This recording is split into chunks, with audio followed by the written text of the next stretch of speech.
Oke, PMII wajib punya usaha. Biar apa? Biar untuk meningkatkan ya, pendapatan organisasi dan tentunya tujuannya agar merdeka untuk dalam berorganisasi. Tetapi ada tapinya.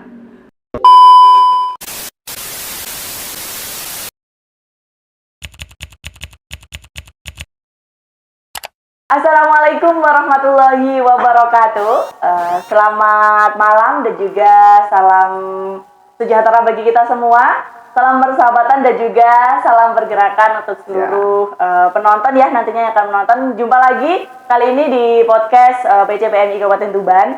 Kemarin Nasna juga sudah menemani. Hari ini Nasna kembali lagi menemani. Pada kesempatan kali ini kita benar narasumber ya teman-teman semuanya, sahabat-sahabat semuanya. Dan pada kesempatan kali ini narasumber kita, beliau ini adalah salah satu calon kandidat Ketua Umum PKC Jawa Timur. Nah, sebelum saya sebutkan ini, mungkin sudah banyak yang tahu ini. Karena sudah banyak sekali flyer yang menyebar di mana-mana. Nah, paling sudah banyak yang tahu dan ini siapa itu sudah banyak yang tahu. Namun pada kesempatan kali ini ya, kita akan sharing lebih banyak mengenai prosesnya, kemudian juga sampai hari ini menjadi kandidat PKC Jawa Timur itu seperti apa. Nanti bisa menjadi motivasi seluruh kader PMII di Kabupaten Tuban dan juga di seluruh Indonesia mungkin. Kita sapa lebih dahulu ya, teman-teman. Assalamualaikum warahmatullahi wabarakatuh. Waalaikumsalam. Oke. Baik, Tung boleh perkenalan dulu, disapa dulu nih. Apa ya ini subscribernya PCPMI Tuban. Monggo disapa dulu kenalan. Ya, selamat malam sahabat-sahabat subscriber ya, penonton akun YouTube PCPMI Tuban. Nama saya Muhammad Lutfi. Kalau dengan titelnya itu sekarang SAP ya. Siap. Sarjana Administrasi Publik. Saya itu di PMII angkatan 2014. 2014 oke. Jadi masuk kampus dulu 2014 langsung PMII. Langsung PMII. Iya, langsung Islam Indonesia. Oh, siap. Kalau yang lain kan tidak semua mahasiswa kan Islam Indonesia. Ada yang Islam dan ada yang Indonesia. Siap.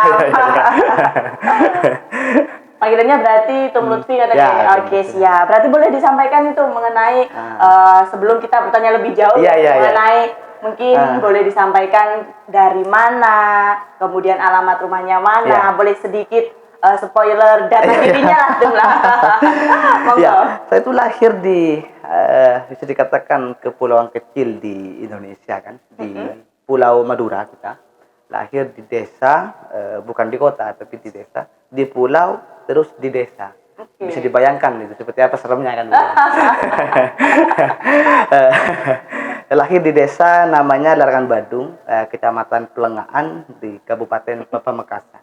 Saya memang pada waktu itu waktu di kepengurusan cabang, di ketua cabang dulu itu memang bisa dikatakan memang asli produk lokal Kabupaten Pamekasan. Iya. Nah, itu kuliah dulu angkatan 2014. Seperti saya katakan tadi, langsung Islam Indonesia begitu.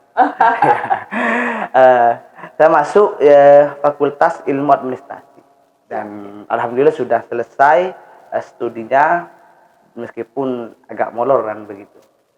Molornya banyak apa enggak itu? Rahasia lah. Oh, rahasia. Oke, rahasia. Nanti sedikit ya spoiler mengenai ini apa biodata dari Lutfi nih. Beliau ini jauh-jauh dari Madura, Pamekasan gitu. Pamekasan ke Tuban untuk sharing nantinya bisa dibuat ini ya motivasi seluruh kader PMII yang nantinya mau nonton video ini ya. Oke, selanjutnya itu. Hari ini kan mungkin sudah banyak yang tahu bahwa saat ini Tung Lutfi ini menjadi salah satu kandidat di PKC Jawa Timur seperti itu. Mungkin bisa sedikit disampaikan tuh apa sih yang menjadi motivasi Tung Lutfi ya, atau yang menjadi penyebab bisa ini semangat maju jadi calon kandidat ketua PKC Jawa Timur. Boleh sedikit disampaikan buat motivasi para kader PMII ini tuh. Monggo. Saya sih sederhana sebetulnya. Kenapa saya semangat betul? Saya ini orangnya kalau secara pribadi, saya orangnya suka tantangan. Siap. Semenjak saya memang masuk kuliah dan ber-PMII dulu, mengikuti kaderisasi formal, informal, dan non-formal di PMII, selalu suka tantangan. suka tantangan. Kalau dulu waktu masuk kuliah, masuk PMI, gak ada niatan sama sekali ya. Sekali itu mau masuk PMI ini mau jadi ketua rayon, ketua komisariat, ketua cabang, atau bahkan di ketua PKC begitu. Tetapi seiring berjalannya waktu dan rasa penasaran saya dari beberapa tempat yang ada di sekeliling kita ini mendorong saya untuk semakin berproses berkelanjutan di PMI begitu. Saya dulu 2015 itu ketua rayon. Iya, ketua rayon. Ke 2017 ketua KOM, 2020 itu ketua cabang, mungkin 2022 ketua Korcap begitu. Amin. Amin dong begitu. Kita kasih doa yang terbaik ya. Alasan sederhananya sih kenapa saya memang semangat. Yang pertama ya karena saya suka tantangan. Saya merasa tertantang bahwa kalau dalam konteks sejarahnya PMI Jawa Timur, Madura ini belum ada ketua cabang, ketua Korcap yang dari Pulau Madura. Gitu. Kalau yang asli Madura banyak. Gitu. Bisa dikatakan seperti sekarang ketua kita, Ketum Goni itu asli Madura. Lalu yang sebelumnya Tumjai itu asli Madura begitu. Nah, saya merasa tertantang. Kok cuma orang-orang Madura yang kuliah di luar Madura saja yang bisa jadi ketua Korcap? Kenapa orang yang asli Madura yang yang kuliah di Madura? Nah, toh kebetulan memang Madura belum pernah menjadi ketua Korcap. Ini merupakan tantangan tersendiri bagi saya pribadi. Itu yang pertama. Dan yang kedua sebetulnya memang dorongan dari teman-teman, terutama dari kader-kader PMI di Pamekasan. Begitu. Kalau dari dulu saya memang setiap ada kegiatan ataupun perhelatan politik internal di PMI, saya itu tidak mengambil keputusan ataupun menyelesaikan persoalan itu dan hal lainnya itu dengan senior, tidak. Saya pertama kali memang yang harus saya selesaikan itu dengan anggota dan kader-kader saya yang ada di bawah. Oke, ini bisa menjadi contoh ya. Iya. Jadi pembelajaran ini untuk teman-teman kader PMI ini. Ya, saya tidak pamit dulu ke senior. Baru ada mereka teman-teman di bawah mantan pengurus cabang saya yang angkatan 2020 itu mendukung, kader-kader saya yang Makassar juga mendukung, baru saya limpahkan kepada senior. Ayo, kakakku, saya bilangnya begitu, saya pamit mau nyalon. Alasannya apa? Saya didukung dan diminta oleh teman-teman yang ada di bawah dan kepengurusan yang sebelumnya untuk mencalonkan diri di Korcap PMI Jatim. Saya katakan begitu. Itu dua hal itu. Tetapi saya kembalikan lagi, meskipun mendapatkan dukungan dan semacamnya, kalau gak dapat restu orang tua saya tidak bakal nyalon. Habis itu langsung sowan ke Abah di rumah, Bah, saya nyalon. Ya apa sih begitu kan? Nah, namanya orang Madura kan, orang kampung begitu. Gak ngerti apa sih PMI, apa sih ini, apa sih begitu. Masa dari awal jadi ketua nggak tahu PMI orang tuanya tuh? Ya karena memang orang tua saya itu bukan orang yang berpendidikan. Bisa dikatakan di keluarga saya itu saya tiga bersaudara yang mengenyam pendidikan sampai tingkat tinggi di katakan S1 cuma saya sendiri. Luar biasa. Begitu. Dan memang harapan besar saya ini, saya dulu niatnya memang kuliah ini biar menjadi contoh untuk keluarga minimalnya dan masyarakat di sekitar yang ada di pinggir-pinggir rumah saya itu biar semangat untuk menempuh pendidikan begitu. Tapi alhamdulillah orang tua mengizinkan, saya juga bismillah, ayo berangkat nyalon dan ditetapkan sebagai calon PKC. Tapi masih belum ditetapkan sebagai ketua PKC begitu. Oke. Proses. Kemudian tadi Tum Lutfi bilang bahwa yang pertama adalah mengenai ini ya. Semangatnya pengen punya tantangan. Ya. Kemudian tadi disampaikan mengenai ketika ada konflik yang disampaikan dulu dengan adik-adik atau kadernya dulu belum ke alumni. Nah, itu biasanya yang sering terjadi, para kader PMI bilang dulu ke alumni, baru ke anggotanya. Nah, menyikapi hal tersebut bagaimana itu? Harusnya kita bagaimana? Kalau saya begini, berangkat dari hal ini ya. Saya sering dari dulu tuh saya katakan ke teman-teman kepengurusan waktu jadi ketua rayon, ketua komisariat, dan ketua cabang, saya katakan begini. Saya akan berani mengambil sikap dan keputusan apapun. Yang penting satu, kepengurusan anggota dan kader mengamin. Tidak penting senior-senior itu kontra dengan kebijakan saya. Yang penting akar rumput yang ada di PMI menyetujui, pasti akan saya ambil keputusan itu. Saya katakan begitu. Sederhana sebetulnya. Kita ini kalau mau membangun gedung ya, mau bangun infrastruktur ataupun gedung, maka yang harus dikuatkan pertama kali adalah akar, fondasi. Nah, saya menganalogikan bahwa fondasi besar kita, fondasi kuat kita itu ada di kepengurusan anggota dan kader. Kalau mereka sudah kuat, maka tentunya bangunan sebesar apapun mau dibangun di atasnya, maka akan selesai dan akan baik-baik saja. Iya. Analoginya sederhana sebetulnya. Kenapa saya lebih memilih untuk menyelesaikan terlebih dahulu dengan kepengurusan dan juga dengan anggota dan kader PMI yang ada di Pamekasan pada waktu itu. Gitu. Iya. Oke, siap tuh. Berarti ini bisa menjadi pembelajaran untuk kader-kader PMI yang nantinya bakal nonton nih ya. Selanjutnya itu pertanyaan selanjutnya, karena saat ini sudah ditetapkan sebagai calon ya di Ketua Umum PKC Jawa Timur ya, insya Allah ya, didoakan ya teman-teman sahabat-sahabat semuanya. Pertanyaan selanjutnya ini mengenai bagaimana sih tuh statement atau cara Tum Lutfi bisa mengukuhkan dari setrum gerakan intelektual kader PMI ya, terutama untuk menentukan arah beragama dan juga bernegara. Ya. Saya teringat dulu pernyataan Mahbub Junaidi, ketua umum kita yang pertama, yang sering diklaim orang lain istilahnya. Saya suka goyang lah ya. Beliau itu kan ketua PB kita pertama di PMI.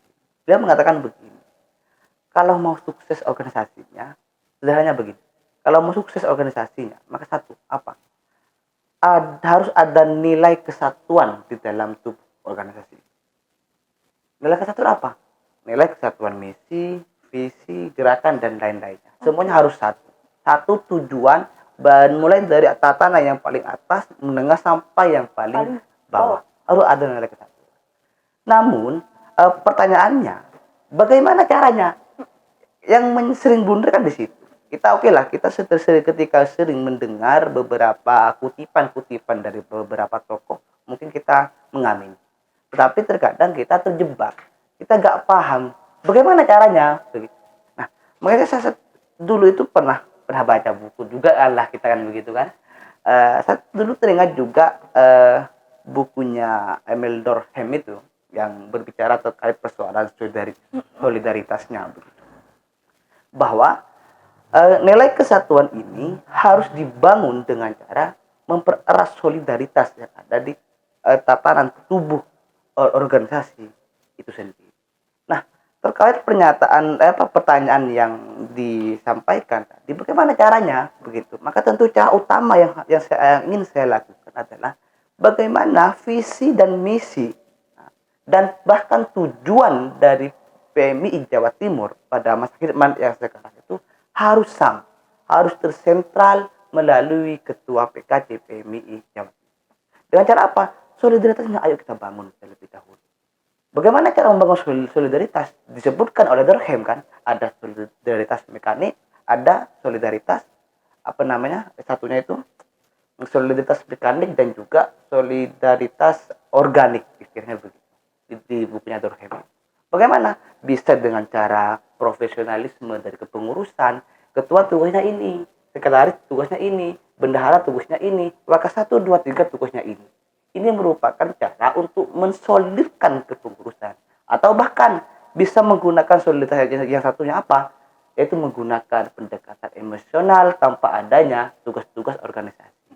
Nah, kalau kita sudah solid begitu, membuat apapun dan ingin mencapai apapun di dalam organisasi itu sangat mudah, apalagi PMI. Sering saya katakan begini terhadap senior-senior dan juga teman-teman. PMI Jawa Timur ini adalah organisasi terbesar yang ada di Jawa Timur. Ya, bicara kuantitas, kita selesai dengan UIN saja sudah selesai, organisasi yang lain kan begitu. Ya, bicara kualitas, ayo kita tinggal milih para intelektual mana yang minta kader PMI di bidang ini. Minta bidang teknik ada kita. Minta di bidang ekonomi ada senior kita dan kader-kader kita yang sudah lulus di bidang di fakultas-fakultas ekonomi. Minta aja dokter juga ada. Tinggal bagaimana kita meramut kan dan kolaborasi istilah kalau dalam di misi saya itu visi saya di konsep ini meramut dan mendesain sebagus mungkin bagaimana cara kita sampai terhadap tujuan dasar yang dicita-citakan oleh PMI sesuai dengan ADART kita pasal pasal 4 itu berbentuknya pribadi muslim Indonesia yang bertakwa kepada Allah Subhanahu wa taala, berbudi luhur, berilmu, cakap dan bertanggung jawab dalam mengamalkan ilmunya serta komitmen memperjuangkan cita-cita kemerdekaan Indonesia. Itu merupakan tujuan dasar dari pergerakan mahasiswa Islam Indonesia. Bagaimana cara spesifiknya kan begitu. Ya kan? Maka kan kalau itu kan tujuan dasar kan begitu. Tapi bagaimana cara mendetail agar kita ini sudah bisa dikatakan sejalan dengan alur dan cita-cita yang diinginkan oleh para pendiri. Maka tentunya saya lebih berpikir bahwa kader-kader PMI tidak harus semuanya berada di dunia gerak. Kalau saya dulu di cabang itu, waktu di komisariat, saya buat tema kaderisasi. Saya sebelum jadi ketua kom itu kan jadi ketua satu kom. Baru jadi ketua kom. Saya buat modul kaderisasi, temanya itu agak ngeri. Revolusi kaderisasi. Oke. Ya, saya buat modul dulu itu. Sempat saya bukukan itu dulu 2016 apa 17 itu. Saya udah lupa itu. Sekarang ada di komisariat itu. Temanya revolusi kaderisasi. Saya melihat pada waktu itu kader-kader PMI pada waktu itu lebih banyak berkeluh di dunia gerakan. Padahal masih banyak ruang dan waktu di negara kita, di sekitar kita yang itu banyak tidak diisi oleh kader-kader PMI. Itu yang pertama. Yang kedua, tidak semuanya kader PMI ini fakultas yang berkaitan dengan gerakan, kan begitu. Ada yang di dunia pendidikan, ada yang di hukum ya, ada yang di fakultas administrasi sama kayak saya, ada yang di ekonomi, ada yang di syariah dan tarbiyah dan semacamnya. Jadi tidak harus dong kader PMI ini semuanya masuk di dunia gerakan. Maka saya buat tema pada waktu itu revolusi. Apa maksudnya? Bagaimana kader PMI, tujuannya adalah bagaimana kader PMI bisa mengisi ruang dan waktu yang ada di negara ini. Bagaimana? Harus direvolusi dong. Begitu. Cara-cara lama yang dibuat, cara-cara lama yang dilakukan pada waktu itu harus dirombak. Bagaimana? Minimalnya kader-kader yang di Fakultas Ekonomi paham betul terkait persoalan ekonomi. Orang-orang yang hukum, kadernya hukum paham betul orang-orang hukum. Orang yang administrasi negara paham betul tata kelola negara. Orang-orang yang berpendidikan paham betul terkait persoalan pendidikan. Orang-orang yang fakultas pertanian, syariah dan semacamnya paham betul terhadap fakultatifnya masing-masing. Alangkah lebih indahnya ketika mereka paham betul fakultatifnya, tetapi juga paham juga terkait persoalan dunia pergerakan. Apakah itu tidak luar biasa menjadi kader PMI? Nah, itu yang ingin kita kita sampaikan dan mungkin bisa dikatakan sebagai cita-cita dasar dari kenapa saya ingin mencalonkan diri sebagai calon PKC PMI Jawa Timur. Oke, siap tuh. Selanjutnya itu pertanyaan selanjutnya ini berasa kayak kita udah mau debat aja. Oh iya. Padahal masih tanggal 19 ya. Masih lama ya tapi masih lama. Tapi ini spoilernya. Selanjutnya itu bagaimana cara memperkokoh ruang akselerasi gerakan PMI di Jawa Timur tuh? Iya. Kalau saya sih untuk memperkokoh ruang akselerasi, kita harus menjadi organisasi yang terbuka. Oke. Selama hal itu masih tidak bertentangan dengan asas Pancasila kita dan sesuai dengan manhajul fikir kita dan tetap harus berhaluan ahlussunnah wal jamaah. kita tidak boleh menutup diri dengan beberapa organisasi ataupun stakeholder di luar organisasi yang lain. Baik itu dengan HMI, teman-teman GMNI, ataupun dengan dengan pemerintah sekalian. Kita tidak boleh menutup komunikasi ruang dan waktunya, kan begitu. Yang penting kita harus paham dan harus pegang betul bahwa menjadi kader PMII, mengurusi PMII tidak boleh ada di politik praktis seperti di kepengurusan partai dan semacamnya. Toh kita harus berteman dengan mereka, dengan partai, dengan pengusaha ataupun dengan penguasa sekalian. Tidak jadi persoalan. Yang penting kita mampu menempatkan diri kita. PMI ini saya katakan sebagai agent of control, kan begitu, agent of balance, kan, dan juga tentunya agent of intelektual dong tentunya, yang menjadi hal yang utama.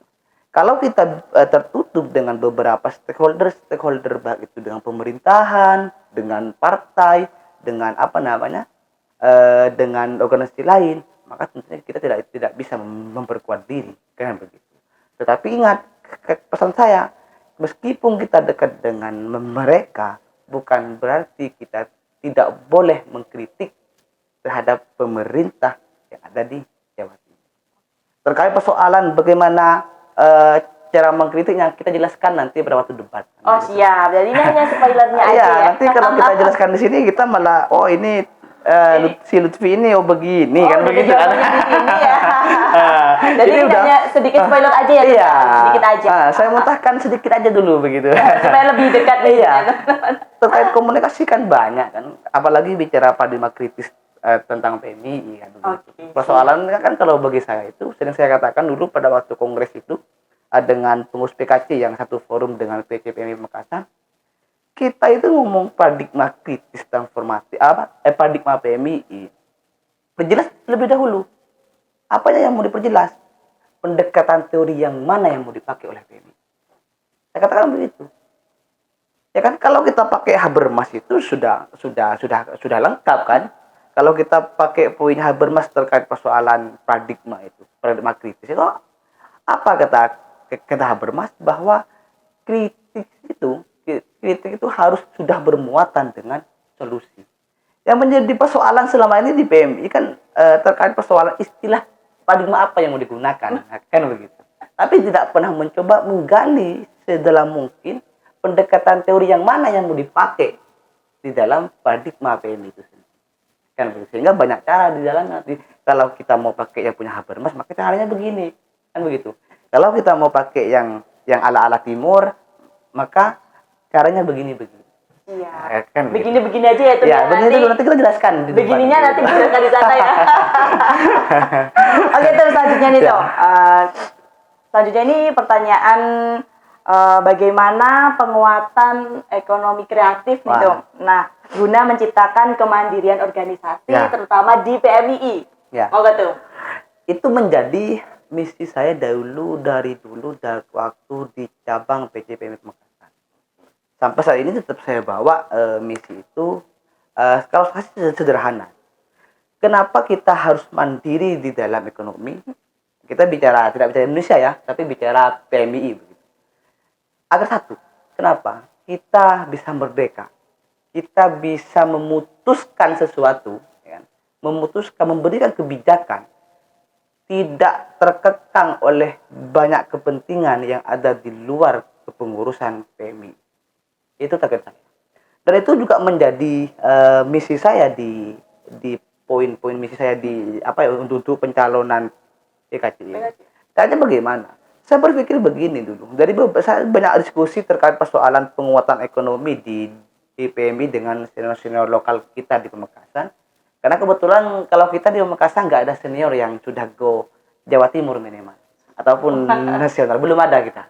Kita masih bisa dikatakan cabang kecil lah, yang masih belum punya partner senior kuat untuk PMI di Kabupaten Makassar. Dari beberapa banyak diskusi itu, yang menjadi persoalan mendasar adalah profesionalitas dari kepengurusan anggota dan kader PMI itu sendiri. Banyak senior itu kalau bahasa goyonnya, kamu kalau buka usaha di cabang, kantor-kantormu ngopi nih kan di cabang. Banyak yang ngopi nih setiap malam kan begitu. Gak bayar mereka. Pasti begitu kan?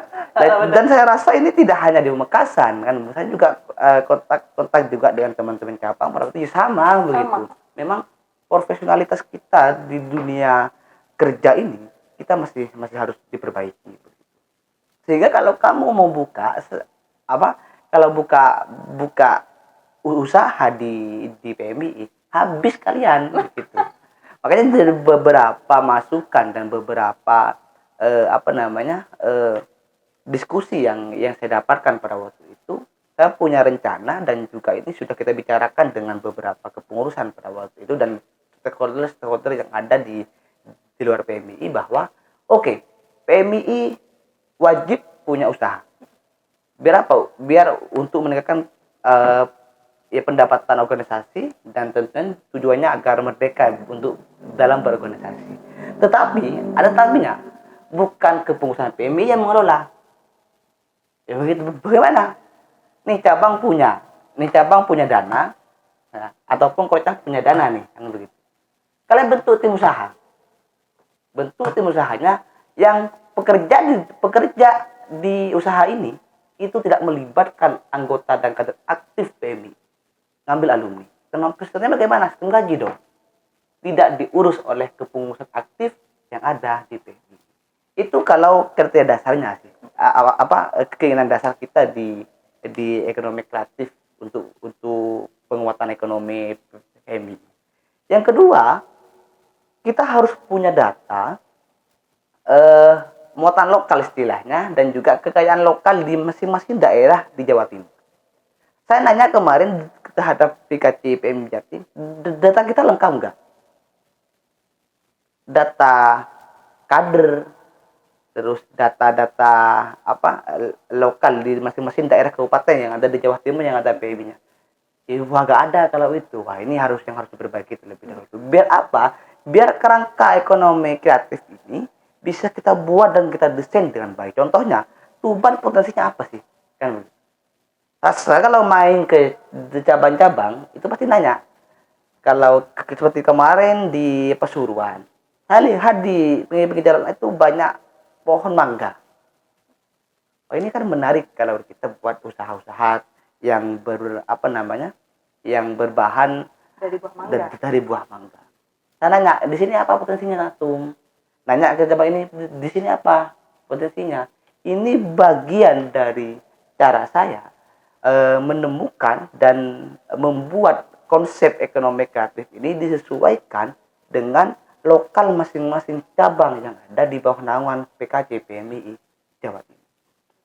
Kalau kita hanya berbicara PKC PMI Jawa Timur, ya kalian paham sendiri PKC ini ada di Surabaya kan. Ya palingan kalau kita mau nembak kasar kan, ya mudah lah untuk berbicara ini. Tapi kalau di tingkatan cabang ini sangat luar biasa susahnya. Kenapa saya katakan susah? Saya mantan ketua cabang masalahnya. Siap. Ya, jadi tidak semudah ketika mungkin nanti ada komunikasi dengan orang terkait persoalan ekonomi ini, terkait persoalan usaha ini, tidak semudah mungkin dengan ketua PKC begitu. Sehingga apa ya lebih amannya, potensi lokal masing-masing yang ada di cabang di bawah koordinasi PKC PMI Jawa Timur harus menjadi tema besar untuk untuk membentuk ekonomi kreatif di masing-masing cabang yang ada di Jawa Timur. Oke, siap. Begini nih, selanjutnya Tum, bisa jadi ini adalah pertanyaan yang terakhir ya Tum ya. Ya. Sepertinya Tum ini sebetulnya sudah berkeringat. Iya. Yang terakhir itu mungkin bisa disampaikan sedikit mengenai pesan dan juga harapan kedepannya, pesan kesannya untuk PC PMI Tuban dan seluruh kader PMI ada di Tuban atau yang juga yang nantinya akan nonton tuh. Iya. Kalau saya sih sederhana dan singkat. Tetap semangat, ya harus sesuai dengan tupoksi. Dan kalau sedikit kemarin pesannya Sekjen PBIK PMI, ayo kita belajar baris berbaris. Organisasi besar kita ini adalah organisasi yang besar. Organisasi yang mempunyai kuantitas besar dan kualitasnya juga tidak bisa diragukan lagi. banyak sudah alumni-alumni kita yang luar biasa, tetapi tidak pernah mendapatkan tempat-tempat yang indah di tatanan kenegaraan kita. Kenapa? Karena kita tidak bisa berbaris dengan baik, kan begitu. Sehingga selain kita harus semangat, maka tentunya harus berbaris. Oke, siap. Boleh sedikit dijelaskan kali itu definisi dari baris berbaris ini seperti apa? Baris berbaris ini kan bukan kayak orang mau gerak jalan. Mau LBB ya, kan bukan ya? Intinya saling mendukung. Oh, siap. Begitu. Okay. Saling mendukung, sama-sama PMI, sama-sama alumni. Nantinya kalau jadi alumni kita harus saling mendukung. Jangan saling menjatuhkan. Jangan saling menjatuhkan. Ya. Mungkin ada sekali lagi tuh yang mau disampaikan sebelum ditutup ini, barangkali. Monggo. Sudah cukup. Ya, cukup. Ya udah baik, terima kasih banyak ya Tum ya, sudah jauh-jauh dari Madura Pamekasan ke Tuban memberikan sedikit sebuah motivasi nih, pengalaman dari Tum Ruslan sangat luar biasa yang saat ini beliau menjadi salah satu kandidat calon ketua umum PKC Jawa Timur. Kita doakan bersama-sama semoga menjadi yang terbaik. Amin, amin. Yang terbaik. Dan juga buat seluruh penonton dari channel YouTube PCPMI Tuban, terima kasih banyak. Kali ini mungkin selanjutnya nanti kita juga akan produksi lagi beberapa video-video terbaru, atau barangkali dari sahabat-sahabat yang saat ini nonton nanti bisa di komentar yang mau sedikit menyampaikan apa yang bisa kami bahas di channelnya PCPMI Tuban ini. Semoga bisa bermanfaat untuk sahabat-sahabat semua yang nonton, dan saya Asna mengucapkan terima kasih banyak ya Tum, masih banyak ya. Saya akhiri, wallahul muwaffiq ila aqwamit thoriq. Wassalamualaikum warahmatullahi wabarakatuh.